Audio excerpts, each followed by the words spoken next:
الحمدللہ رب العالمین والصلاة والسلام علی سید الانبیاء والمرسلین اما بعد فاعوذ باللہ من الشیطان الرجیم بسم اللہ الرحمن الرحیم الصلاة والسلام علیک یا سیدی یا رسول اللہ وعلی آلک واصحابک یا حبیب اللہ الصلاة والسلام علیک یا نبی اللہ وعلی آلک واصحابک یا نور اللہ۔ السلام علیکم ورحمۃ اللہ وبرکاتہ۔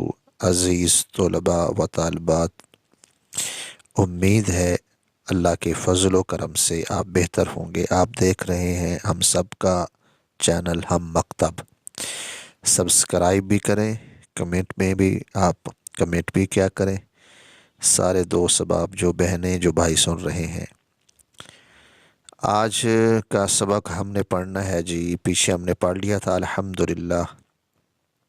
آج ہم نے پڑھنا ہے جی مرکب کی تقسیم۔ پیچھے ہم مفرد کی تقسیم پڑھ رہے ہیں، واحد المعنی بھی پڑھ رہے ہیں، کثیر المعنی بھی پڑھ رہے ہیں۔ آگے ہم پڑھیں گے آج مرکب کی تقسیم۔ مرکب کی کہتے ہیں دو قسمیں ہیں، نمبر ایک تام، نمبر دو ناقص۔ وجہ حسر، سب سے پہلے وجہ حسر ہے کہ مرکب دو حال سے خالی نہ ہوگا، اس پر سکوت صحیح ہوگا یا نہیں۔ مرکب دو حال سے خالی نہ ہوگا، اس پر سکوت صحیح ہوگا یا نہیں۔ یہ آپ کو آگے سمجھ آئے گی کہ یہ سکوت کیا ہے۔ ویسے تو اس کا مطلب ہوتا ہے خاموشی، سمجھ جانا، خاموش ہو جانا، لیکن یہاں جو دوسرے معنی میں استعمال ہو رہا ہے وہ آپ کو مثال میں سمجھ آئے گی۔ مرکب دو حال سے خالی نہ ہوگا کہ اس پر سکوت صحیح ہوگا یا نہیں۔ بصورت اول اگر تو سکوت صحیح ہوگا تو وہ ہے تام یعنی مکمل، اور اگر سکوت صحیح نہیں ہوگا تو وہ ناقص ہے۔ مرکب دو حال سے خالی نہیں ہوگا، یہ یاد کریں اپنے، اس پر سکوت صحیح ہوگا یا نہیں ہوگا۔ اگر صحیح ہوگا سکوت تو وہ تام ہے، مرکب تام۔ اگر سکوت صحیح نہیں ہوگا تو وہ ناقص ہے۔ اب ان کی تعریفیں سنیں جی۔ مرکب تام، ما یصح السکوت علیہ، وہ مرکب جس پر سکوت صحیح ہو، جیسے زید قائم، جس پر یہ سکوت صحیح ہے، سمجھ آگی بات، زید قائم، زید کھڑا ہے۔ اور مرکب ناقص، ما لا یصح السکوت علیہ، جس پر سکوت صحیح نہ ہو۔ مرکب کی کہتے ہیں کہ دو قسمیں، مرکب تام، مرکب ناقص۔ مرکب تام جس پر سکوت صحیح ہو، جیسے ما یصح السکوت علیہ، جیسے زید قائم۔ اور مرکب ناقص، ما لا یصح السکوت علیہ، وہ مرکب جس پر سکوت صحیح نہ ہو، جیسے غلام و زید۔ آپ نے یہ تعریف یاد کرنی۔ اب کہتے ہیں مرکب تام کی آگے تقسیم۔ مرکب تام کی تقسیم، مرکب تام کی دو قسمیں، خبر و قضیہ اور انشاء۔ وجہ اثر، مرکب تام دو حال سے خالی نہ ہوگا، وہ صدق و کذب کا احتمال رکھتا ہے یا نہیں رکھتا۔ اگر وہ صدق و کذب کا احتمال، یعنی کہ مرکب تام وہ مرکب ہے جو صدق اور کذب کا احتمال رکھتا ہوگا یا نہیں رکھتا ہوگا، وہ کہتے ہیں جی یہ مرکب کی وجہ اثر کر رہے ہیں۔ مرکب تام کی وہ دو حال سے خالی ہوگا، وہ صدق اور کذب کا احتمال رکھتا ہے یا نہیں۔ اگر تو رکھتا ہے تو وہ خبر اور قضیہ ہے، اور اگر وہ نہیں رکھتا تو وہ انشاء ہے۔ پہلے تھی مرکب کی قسمیں، مرکب کی دو قسمیں، مرکب تام، مرکب ناقص۔ اب پھر مرکب تام کی قسمیں جی، پھر مرکب تام کی دو قسمیں، خبر اور قضیہ۔ اس کی وجہ اثر کیا ہے جی؟ دو ہی کیوں ہے؟ کہتے ہیں وہ یا تو صدق اور کذب کا اعتماد رکھے گا یا نہیں۔ اگر تو رکھتا ہے خبر و قضیہ، اگر نہیں رکھتا تو انشاء ہے۔ اب ان کی تعریف سنیں۔ خبر و قضیہ، ما یحتمل الصدق والکذب، وہ مرکب تام جو صدق اور کذب کا احتمال رکھتا ہے، جیسے زید قائم، زید کھڑا ہے۔ اب یہ صدق اور کذب کا احتمال دونوں اس میں پائے جاتے ہیں، سچ بھی ہو سکتا ہے تو جھوٹ بھی ہو سکتا ہے، کھڑا ہے کہ نہیں کھڑا۔ یعنی کہ یہ خبر ہے، خبر سچی بھی ہو سکتی ہے، خبر جھوٹی بھی ہو سکتی ہے۔ تو کہتے ہیں یہ ما یحتمل الصدق والکذب، مرکب تام وہ ہے جو صدق اور یعنی کہ خبر و قضیہ وہ ہے وہ مرکب تام ہے جو صدق اور کذب کا احتمال رکھتا ہے، جیسے زیدن قائم، زید کھڑا ہے۔ اب یہ دونوں ہیں کیونکہ خبر ہے، ہو سکتا ہے کھڑا بھی ہو سکتا ہے نہ بھی کھڑا ہو۔ انشاء وہ ما لا یحتمل الصدق والکذب، وہ مرکب تام جو صدق اور کذب کا احتمال نہ رکھتا ہو، جیسے اضرب، یعنی کسی کو حکم دے اضرب تو مار، اس میں سچ اور جھوٹ کیا ہے؟ اس میں جھوٹ کیا آ سکتا ہے؟ تو مار۔ تو یاد رکھیں خبر و قضیہ وہ مرکب تام ہے جو صدق اور کذب کا احتمال رکھتا ہے۔ انشاء ما لا یحتمل الصدق والکذب، مرکب وہ مرکب ہے، انشاء وہ مرکب تام ہے جو صدق اور کذب کا احتمال نہ رکھتا ہو، جیسے اضرب تو مار۔ اس میں اب سچ اور جھوٹ کی کوئی وہ نہیں ہے، یہ خبر تو نہیں، یہ تو ایک چاہت ہے، ایک انشاء، ایک خواہش ہے، تو مار، اس میں سچ اور جھوٹ کی کوئی بات نہیں ہے۔ جبکہ اوپر وہ زید قائم، زید کھڑا ہے کہ نہیں کھڑا، پتہ نہیں کھڑا ہے کہ نہیں کھڑا، لیکن یہ وہ خبر و قضیہ ہے، اس میں صدق اور کذب کا احتمال ہے۔ اچھا آگے کہتے ہیں پھر مرکب، پھر کہتے ہیں جی انشاء کی پھر تقسیم ہے، انشاء کی پھر دو قسمیں، طلبی اور غیر طلبی۔ انشاء کی ہے انشاء طلبی اور غیر طلبی، انشاء طلبی اور غیر طلبی کی یہ آگے بحث آئے گی، لیکن کہتے ہیں اب انشاء دو حال سے خالی نہ ہوگا، اس کی وجہ سر ہے کہ وہ باعتبار وضع کے طلب فعل پر دلالت کرے گا یا نہیں کرے گا۔ انشاء دو حال سے خالی نہ ہوگا کہ وہ باعتبار وضع کے طلب فعل پر دلالت کرے گا یا نہیں کرے گا۔ اگر تو طلب فعل پر دلالت کرے گا تو طلبی ہے، اور اگر طلب فعل پر دلالت نہیں کرے گا تو وہ تنبیہ کہلائے گا، یعنی وہ غیر طلبی تنبیہ کہلائے گا۔ اب انشاء کی پھر دو قسمیں ہیں جی، کہتے ہیں طلبی اور غیر طلبی۔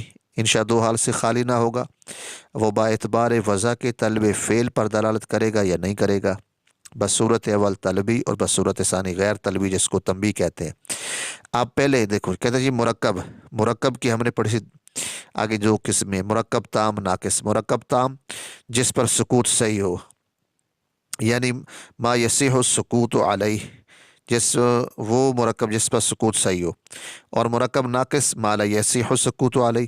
پھر آگے مرکب تام کی قسمیں آئی ہیں، مرکب تام کی دو قسمیں، خبر اور قضیہ خبر، کہ وہ مرکب تام جو صدق اور کذب کا احتمال رکھتا ہو، اور انشاء وہ مرکب تام جو صدق اور کذب کا احتمال جس میں نہ ہو، یعنی جس کے کہنے والے کو سچا جھوٹا نہ کہا جا سکے۔ آگے پھر انشاء آ گیا، انشاء کی پھر کہتے ہیں دو قسمیں، طلبی اور غیر طلبی۔ انشاء پھر کہتے ہیں دو حال سے خالی نہیں ہوگا، باعتبار وضع کے وہ طلب فعل پر دلالت کرے گا یا نہیں کرے گا، اگر کرے گا تو طلبی ہے، اگر نہیں کرے گا تو غیر طلبی، جس کو تنبیہ کہا جاتا ہے۔ اب کہتے ہیں انشاء طلبی کی پھر تین قسمیں آ گئی ہیں، انشاء طلبی کی تین قسمیں، یعنی جیسے وہ طلب فعل پہ دلالت کر رہے اس کی تین قسمیں، امر، دعا اور التماس۔ وجہ اثر، انشاء طلبی کی تین قسمیں ہیں، انشاء طلبی کی تین قسمیں ہیں، نمبر ایک امر، نمبر دو دعا، نمبر تین التماس۔ وجہ اثر، طلب تین حال سے خالی نہ گی، یا تو وہ مع الاستعلاء بڑائی کے ساتھ ہوگی، یا مع الخضوع عاجزی کے ساتھ، یا مع المساوی برابری کے ساتھ۔ کہتے ہیں کہ طلب تین حال سے خالی نہ ہوگی، یا تو وہ مع الاستعلاء بڑائی کے ساتھ ہوگی، یعنی جیسے کوئی بڑا حکم دیتا ہے، یا تو وہ حکم والی بات ہوگی بڑائی کے ساتھ ہوگی، یا مع الخضوع یا عاجزی ہوتی ہے، کوئی بندہ مانگتا ہے، عجز کرتا ہے، انکساری کرتا ہے، یا وہ طلب ہوگی۔ بڑائی بھی نہیں ہے، اگر خشوع و خضوع یعنی عاجزی بھی نہیں ہے، تو پھر کیا ہے؟ مساوی ہوگی، یعنی برابری والی بات ہوگی۔ اب بصورت اول امر، جیسے اذهب یعنی امر اذهب، بصورت ثانی دعا، اور بصورت ثالث التماس۔ اب دیکھیں جی تنبیہ، نوٹ تنبیہ میں امر و نہج کے علاوہ انشاء کی باقی تمام قسمیں داخل ہیں، جیسے تمنی ہے، ترجی اور ندا بھی۔ اب کہتے ہیں جی انشاء طلبی کی تین قسمیں ہیں، امر، دعا اور التماس۔ طلب تین حال سے خالی نہیں ہوگی، یا تو وہ مال استعلاء ہوگی بڑائی کے ساتھ، یعنی جیسے امر کا حکم دینا کسی بات کا، اذهب ہے، اضرب ہے، اور مع الخضوع خشوع و خضوع کے ساتھ جیسے ہوتی ہے۔ بندہ اللہ کی بارگاہ میں عاجزی کر کے دعا کرتا ہے، مانگتا ہے، اللہ کی بارگاہ میں گڑ گڑاتا ہے، عاجزی کرتا ہے. یا مساوی، وہ التماس ہوتی ہے، جیسے بندہ دوست برابر ہیں، کوئی کہتا ہے بھائی یار مجھے یہ چاہیے، یہ دے دو. یہ کہتے ہیں 3 قسمیں، یا تو امر ہو جیسے بڑائی کے ساتھ، یا دعا ہوگی جیسے عاجزی کے ساتھ مال خضوع، یا التماس ہے جیسے دوست سے کوئی شے مانگے، التماس کرے. آگے جی، تنبیہ میں امر و نہج کے علاوہ انشاء کی باقی تمام اقسام ہیں، جیسے تمنی، ترجیح، یہ بھی ساری کہتے ہیں جی پائی جاتی ہیں. آگے ہے جی مرکب ناقص.